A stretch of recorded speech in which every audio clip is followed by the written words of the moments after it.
श्री स्वामी समर्थ. लाख मोलाचे शब्द आहेत, नक्की ऐका बरं का. आयुष्यातील कुठलाच आणि कोणाचाच प्रवास सोपा नसतो. म्हणूनच कदाचित कोणाच्या आयुष्याची स्वतःच्याशी तुलना करू नका. कारण ज्याची ठेस त्यालाच लागते आणि त्याच्या वेदना त्यालाच माहीत असतं. आपलं आयुष्य आपल्या पद्धतीने जगा. लोकांसारखं जगायला जाऊ नका.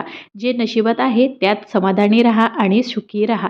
कशा आहात मंडळी? बरे असाल ना? माझ्या यूट्यूब चॅनलवर जर तुम्ही नवीन असाल तर प्लीज सबस्क्राईब करायलाही विसरू नका. आणि हो मंडळी, तुमच्या आशीर्वादाने आपले यूट्यूब चॅनल खूप चांगलं चालू आहे. हा बघा माझं गोंडस बाळ आहे.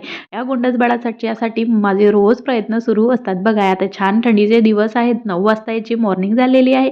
म्हटलं चला आता दादाला ब्रश करून द्यावं म्हणून ब्रश करायला बसलं. ब्रश झाल्या माझ्या बाळाला दूध हवं असतं, ते पण छान असं गरम गरम. आणि त्या गरम गरम दुधासोबत त्याला हवं असते छान असे गोडशे 2 बिस्किट किंवा तोष. ते त्याला देऊन झाल्याच्या नंतर म्हटलं चला आता आपलं घरकाम सुरू करूया. तेवढ्यातच आठवण आलं, अरे आपण कपडे लावलेच नाही बा.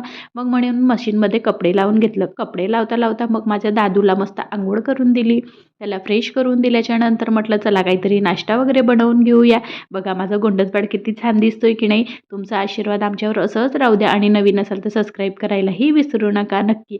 आणि माझा पिल्लू कसा दिसतोय हा पण कमेंट करून सांगा. मी बोलते माझ्या अयांशची आई. आणि आम्ही आज नाश्त्यामध्ये केलं होतं मस्त पराठे असे, ते पण मुगाचे आणि हेल्दी. ते खाऊन घेतलं आणि आमचा दिवस मस्त असं इथे संपलेला होता.